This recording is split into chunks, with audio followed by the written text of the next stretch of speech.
voltamos com o Horizonte Debate. O programa de hoje é sobre publicidade infantil.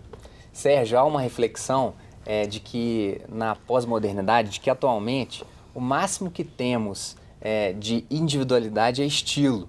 É aquele sujeito que compra um carro Adventure e ele acha que, pelo simples fato de ter a tag Adventure, ele é um sujeito muito propício aos morros, a macacos e tudo mais. Como pensar a criança e a lógica do publicitário quanto a isso? É vender de fato um produto e um estilo?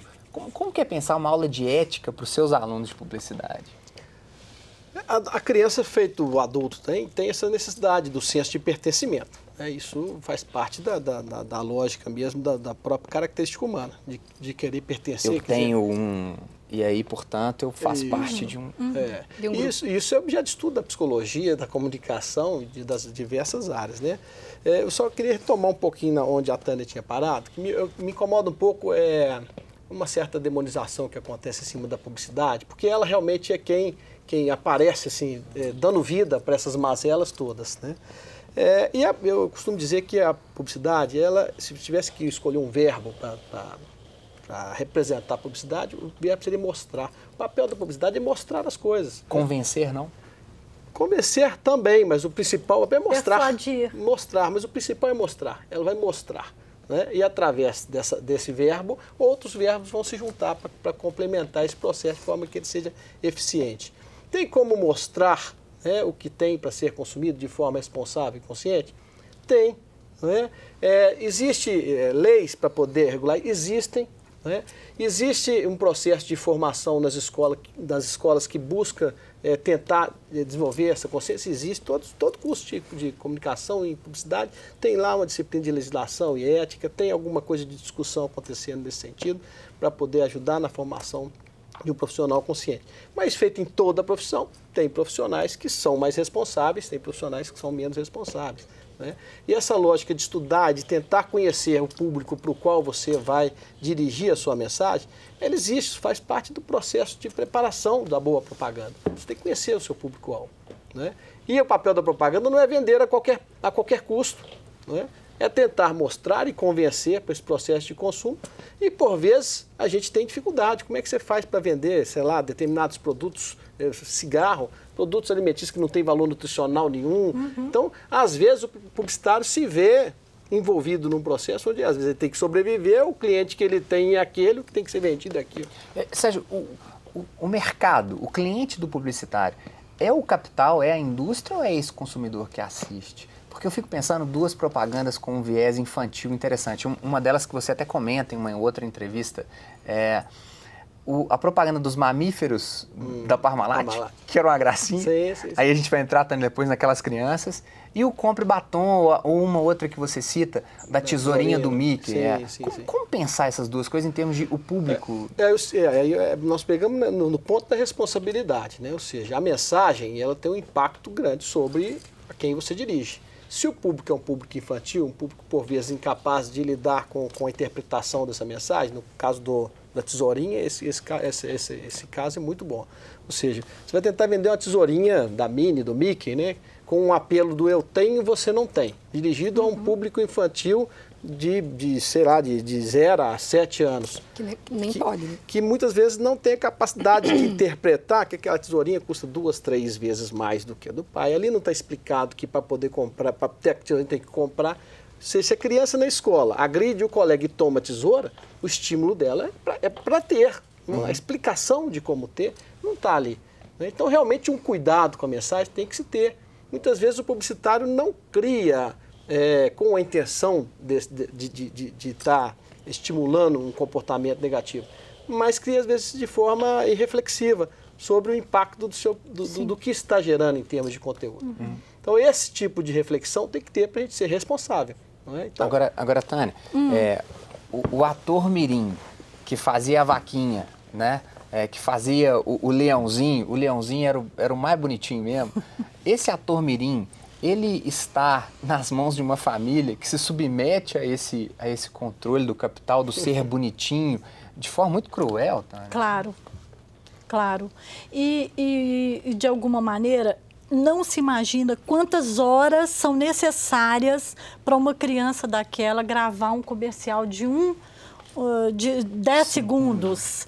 Então, são horas a fio que uma criança tem que ficar. Às vezes, a criança se cansa ou é, de alguma maneira, colocada em situações cruéis. Uma jornada imensa de trabalho que uma criança... Mas hoje está regulado. A criança não pode mais ser utilizada em comerciais de forma indiscriminada. Assim, é muito cuidadoso o uso. Mais ou não menos, pode. Quem fiscaliza? Já está regulado. A gente vê que tem quem fiscaliza? regulamentação, mas de qualquer mas modo... a regulamentação ela era insuficiente. Depois, em 2004, depois em 2008, vários itens foram incluídos na regulamentação. As agências são fiscalizadas? O CONAR mesmo fiscaliza, o CONANDA também fiscaliza. O CONAR recebe denúncia pública. Você pode denunciar publicamente. Então, qualquer um pode fazer contato. Agora nesse caso, Renata, assim, a gente chega num exemplo máximo do que você colocava na sua primeira fala, de uma família que expõe essa criança a um estereótipo, assim, a minha filha, ela é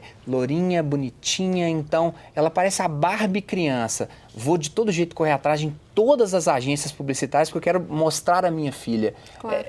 É de fato cruel? Claro, sem dúvida a gente estava falando, antes de começar o programa, nesses concursos de Miss para criança voltado para esse público, claro que é. Mas é o que eu falei da vez passada, eu acho que o problema é muito mais profundo, né? É um problema cultural que a gente precisa enfrentar com muita responsabilidade. Agora, em relação ao consumo infantil, uma coisa eu estava aqui pensando enquanto vocês estavam falando. Eu tenho 2 filhos e convivo muito com criança. Eu nunca vi uma criança fazer escândalo ou bater o pé, alguma coisa assim, para ganhar uma boneca ou um brinquedo. O que a gente percebe é que a publicidade voltada para o público adulto é que está tendo influência sobre a criança, porque hoje em dia o que pega é o tablet, é o celular, é o jogo, é esse tipo de coisa. Então, essas propagandas que são, de fato, fiscalizadas, que passam lá no Discovery Kids, no intervalo da Peppa, eu não vejo assim, um problema grande que as famílias enfrentam para conter essa fúria infantil pelo consumo.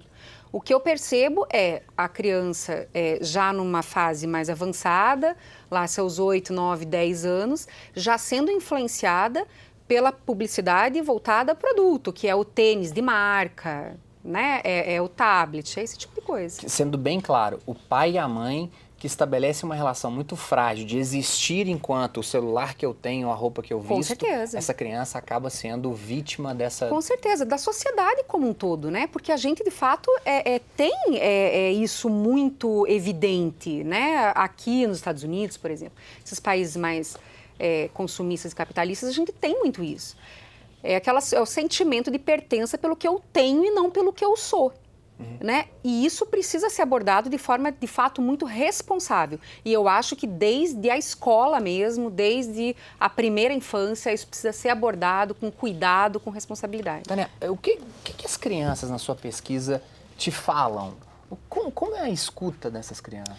Pois eu escutei várias crianças que trabalham no cinema, nas passarelas, né, na TV, que fazem publicidade, ensaios fotográficos, catálogos de modas.